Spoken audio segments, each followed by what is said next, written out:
We love a good hero story. We worship the billionaire who started in a dusty garage, the athlete who fought their way out of crushing poverty, the lone genius who changed the world with nothing but a brilliant mind and pure hustle. We call them the self-made men. We buy their autobiographies, we highlight their motivational quotes, and we tell ourselves a very specific story. If we just work a little harder, if we wake up a little earlier, we can be exactly like them, but it is a lie. A beautiful, comforting, and deeply flawed lie. The self-made man is a myth. Success absolutely does not happen in a vacuum. It is grown in a very specific soil, watered by historical timing, and nurtured by cultural legacies that we rarely even notice. Let's start with a small town in Pennsylvania called Roseto. Back in the 1950s, this town was an absolute medical anomaly. The people of Roseto were eating meatballs fried in lard, they were smoking heavy cigars, drinking wine like it was water, and basically ignoring every health warning known to modern medicine. Yet, no one under 55 ever died of a heart attack. There was no suicide, no alcoholism, no drug addiction. People just died of old age. The medical establishment was completely baffled. They tested the water supply, they checked the genetics, they looked at the geography, nothing made sense. The secret wasn't in their blood, it was in their streets. It was the fact that 3 generations lived under one roof. It was how they stopped to gossip in Italian on the street corners, how they cooked massive meals for each other, how they built a community so tight-knit that it acted as a physical, biological shield against the stress of the modern world. We spend our entire lives looking for the secret to health in individual choices, in strict diets and endless hours on the treadmill, but we completely ignore the sheer power of the community. We miss the forest because we are intensely staring at a single tree. This is exactly what Malcolm Gladwell forces us to confront in his masterpiece, Outliers. He destroys the massive ego of the solo hero. He wants us to look at the unseen forces that push some people to the absolute top while leaving others stuck at the bottom. The monster we are fighting here is the illusion of pure meritocracy. It is the dangerous, toxic idea that you get exactly what you deserve based solely on your talent and your effort. To see this monster clearly, look at professional Canadian hockey. This is arguably the most brutal, purely merit-based system on the planet. You are either fast enough, strong enough, and skilled enough, or you are cut from the team. There is absolutely no room for politics on the ice. But if you look closely at the roster of any elite Canadian hockey team, you will notice a bizarre, almost unbelievable pattern. Almost all the star players are born in January, February, or March. Is it astrology? Are Capricorns just naturally better at skating? Of course not. The answer is entirely bureaucratic. The cutoff date for youth hockey registration in Canada is January 1st. Now, think about 2 9-year-old boys. One is born on January 2nd, the other on December 31st. At that young age, a 12-month gap in physical development is massive. The January kid is bigger, faster, and more coordinated simply because he has been alive longer. So the coaches look at him and say, wow, this kid is a natural talent. He gets selected for the elite all-star team, he gets the best coaches, he practices 3 times a week instead of just once. He plays against much tougher competition. Fast forward 10 years. By the time he is 19, he genuinely is a much better hockey player. But that initial, crucial advantage wasn't a biological gift from the hockey gods. It was a quirk of the calendar. Sociologists call this the Matthew effect. To those who have, more will be given. The system takes a tiny, artificial advantage and multiplies it over time. Meanwhile, the December kid, who might have had far more raw athletic potential, gets left behind, convinced he just wasn't good enough. We punish people simply for being born at the wrong time of year. Why do we cling to the self-made myth so desperately? Why do we hate admitting this? Because it gives us a profound sense of psychological control. If success is purely about hard work, then we are the absolute masters of our destiny. Admitting that luck, timing, and hidden advantages dictate our trajectory is terrifying. It shatters the human ego. It means the game is rigged. But think about the flip side. It also frees us from a massive burden of guilt. If you are struggling, it doesn't automatically mean you are lazy or stupid. It often means you are just playing a game where the rules were written against you before you were even born. But wait, you might say, what about hard work? What about the famous 10,000-hour rule? You know the one. The idea that to achieve true mastery in any field, you have to put in 10,000 hours of deliberate practice. People love to quote this rule to justify the modern hustle culture. Just grind for 10,000 hours, they say. But they completely misunderstand Gladwell's point. Yes, the 10,000 hours are mandatory, but the real, terrifying question is, who actually gets the opportunity to put in those hours? Look at Bill Gates, unquestionably brilliant, insanely hardworking, but he also happened to attend Lakeside School in Seattle in 1968. This was one of the only high schools in the entire world that had a computer club with a time-sharing terminal directly linked to a mainframe computer. Bill Gates had unlimited, free access to programming time as an 8th grader. He would literally sneak out of his house at 3 in the morning to use the computers at the University of Washington because they had free time available. Most university computer science professors at that time didn't have that kind of access. By the time Gates dropped out of Harvard to start Microsoft, he wasn't just smart. He had already logged well over his 10,000 hours. He was standing on a mountain of unique, completely unrepeatable privilege. Or take the Beatles. We think of them as musical geniuses who just burst onto the global scene, but before they conquered America, they went to Hamburg, Germany. They were hired to play in rowdy strip clubs for 8 hours a night, 7 days a week. They were forced to play foreign songs, to improvise constantly, to keep hostile crowds entertained. By the time they had their first real hit, they had performed live an estimated 1,200 times. Most bands today don't perform 1,200 times in their entire careers. The conflict here isn't just you against the grueling work, it is you against your environment. The ability to simply do the work is often an incredible luxury. How many brilliant kids out there have the drive, but their high school doesn't have a computer lab? How many potential musical prodigies have to work 2 minimum wage jobs just to keep the lights on for their family? Genius is distributed equally across humanity, but opportunity is severely restricted. To truly understand the tragic gap between raw intelligence and actual success, we have to look at the dark side of the equation. What happens when you are born with an IQ higher than Albert Einstein, but you completely lack the one invisible, cultural skill that society actually rewards?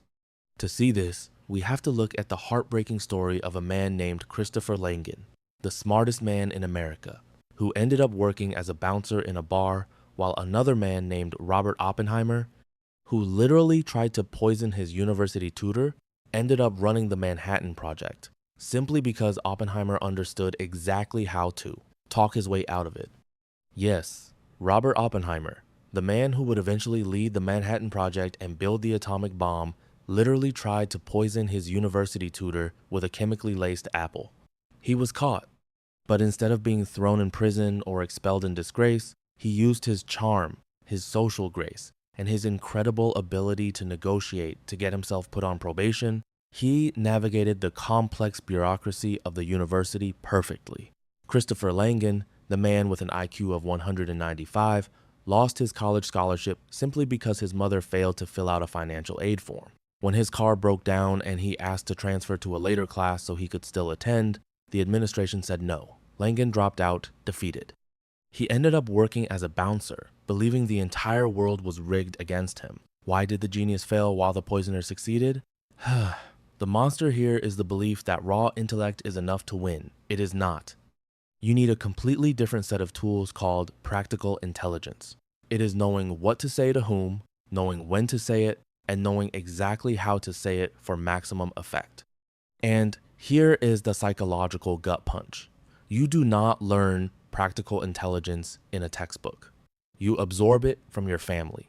Sociologists have found that wealthier, middle-class parents practice something called concerted cultivation. They actively manage their children's lives. They teach them to question adults, to negotiate with teachers, to look a doctor in the eye and ask for a different diagnosis. They teach their kids that the world is a malleable place and that rules are just starting points for a negotiation. Working class parents, on the other hand, tend to practice the accomplishment of natural growth. They love their children just as much, but they teach them to obey authority, to keep their heads down, and to never, ever talk back to the boss or the teacher. Langen was taught to distrust the system. Oppenheimer was trained to manipulate it. We inherit so much more than our eye color. We inherit cultural legacies that dictate how we react to authority, how we handle stress, and how we communicate. To see how terrifyingly powerful these hidden legacies are, we have to look at the dark history of Korean Air in the late 1990s. During that time, Korean Air had one of the worst safety records in the entire aviation world. Their planes were crashing at an alarming, catastrophic rate. The planes were modern, the pilots were highly trained. So, what was the monster bringing down these jets? It wasn't the weather, and it wasn't engine failure. It was a cultural legacy called power distance. In high power distance cultures, you do not question your superiors. You respect the hierarchy above all else. Now, put that cultural legacy inside the cockpit of a commercial airliner fighting a terrible storm. The captain is exhausted and makes a critical error. The co-pilot sees the error. He knows they are in grave danger. But his cultural programming prevents him from saying, "Captain, you are making a mistake, pull up now." Instead, he uses something linguists call mitigated speech. He hints, he downplays the danger. He might look out the window and gently say, "Don't you think it rains more in this area?" He is desperately hoping the captain will take the hint. But the captain, tired and overwhelmed, misses the subtle clue, and the plane crashes into a mountain. The airline didn't fix this by giving the pilots better flying lessons. They fixed it by changing the culture. They forced the pilots to communicate entirely in English during flights. English is a relatively flat language. It strips away the deep, hierarchical honorifics built into the Korean language. By speaking English, they gave the co-pilots a new identity, one that allowed them to finally say the word no to the boss. The crashes stopped completely. Sometimes, you don't fail because you are incompetent. You fail because your ancestors gave you a cultural script that is incredibly dangerous in your current environment. But cultural legacies can also be our absolute greatest superpower. Look at the stereotype of Asian students dominating complex mathematics. Is it genetics? No. Is it a magical brain structure? Of course not. It is agriculture, specifically the ancient legacy of the rice paddy. Contrast a traditional Western wheat farmer with a Southern Chinese rice farmer. Wheat farming in Europe during the Middle Ages was basically a waiting game. You plant the seeds in the spring, you pray for rain, you harvest, and you sleep through the winter. It was entirely dependent on luck and weather. Rice farming is completely different. It is the most labor-intensive, exacting form of agriculture on Earth. You have to build complex terraces, manage water levels daily, plant seedlings by hand in knee-deep mud, and constantly weed and fertilize. A traditional rice farmer works roughly 3,000 hours a year. What kind of culture does that create? It creates a deeply ingrained belief that hard work directly equals success. There is an old Chinese proverb, "No one who can rise before dawn 360 days a year fails to make his family rich." Now, put a child who inherited that cultural legacy in front of a completely frustrating, seemingly impossible math problem. A Western kid, shaped by the legacy of the wheat farmer, might stare at it for 2 minutes, get frustrated, and say, "I guess I'm just not a math person." They surrender to genetics. But the kid with the rice farming legacy will sit there for 20 minutes. They will try a dozen different angles. They refuse to surrender because their culture has hardwired them to believe that persistence is the only path to a solution. Math is not about natural ability. It is about attitude. This brings us to a harsh realization about the work we do every day. Hard work is an absolute prison sentence if it lacks 3 essential psychological elements: autonomy, complexity, and a direct connection between effort and reward.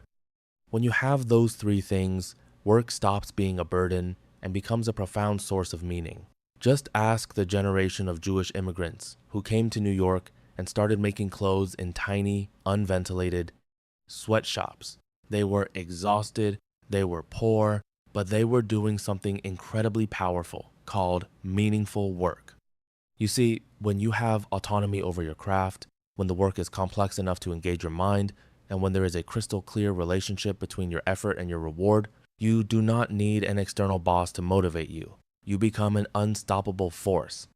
Those immigrants passed down a legacy, not of inherited wealth, but of an absolute, unbreakable belief in the power of meaningful labor.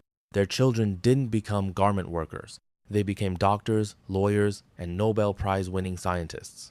But even meaningful work, combined with a powerful cultural legacy, isn't enough to beat the final, most terrifying monster in this book. That monster is the sheer, undeniable force of historical timing.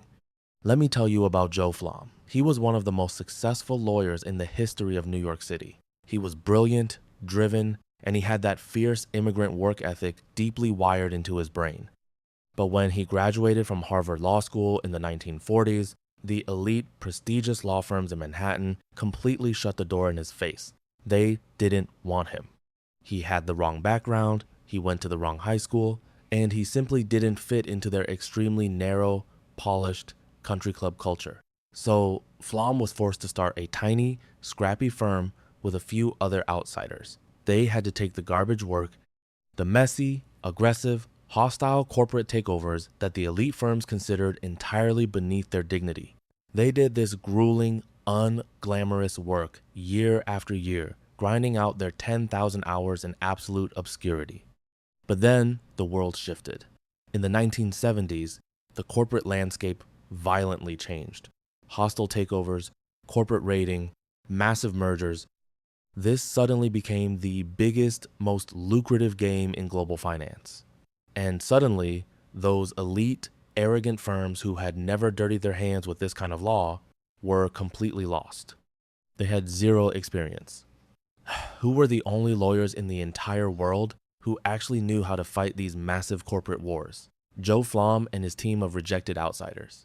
They didn't just succeed, they completely took over the industry. But wait, the rabbit hole of timing goes even deeper. Flom was also born in the early 1930s, right in the middle of the Great Depression. The birth rate had completely crashed. This meant he was part of a tiny demographic generation. When he went to public schools, the classes were small. The teachers had time for him. When he applied to university, there was far less competition. When he entered the job market, companies were desperate for fresh talent. Now, compare him to someone born just 10 years later, at the very beginning of the baby boom. That kid faced overcrowded schools, fierce competition for every single college seat, and a brutal, flooded job market. Same intelligence, same work ethic, but a completely different universe of opportunity. You cannot control the year you are born, but that single, random date dictates the economic ocean you are forced to swim in. So where does this leave us? Does Malcolm Gladwell want us to just throw our hands up in the air, blame our parents, blame the year we were born, and just give up? Absolutely not. This is where the story truly transforms. The reason we desperately cling to the myth of the self-made man is because it lets society off the hook. If success is purely about individual hustle, then we don't have to fix the broken systems. We don't have to look at the December-born hockey players who are thrown away. We don't have to look at the brilliant kids in underfunded schools who never get their hands on a computer. We just point to the one billionaire who survived the gauntlet and say, look, he did it. What is your excuse? But once you strip away the myth, once you realize that the outlier is not a lone wolf, but a product of history, community, hidden advantages, and massive cultural legacies, you are left with a heavy, profound moral responsibility. We have to stop looking for the natural-born genius. We have to start aggressively building the soil where genius can actually take root. How many cures for cancer? How many revolutionary technologies? How many breathtaking works of art are we losing every single day? Simply because we refuse to give people a fair, equal runway to put in their 10,000 hours? The outlier is not an exception to the rule. The outlier is the ultimate proof that the rules of the game matter far more than the players. We don't need a world of hyper-competitive individuals trying to claw their way to the top of a rigged pyramid.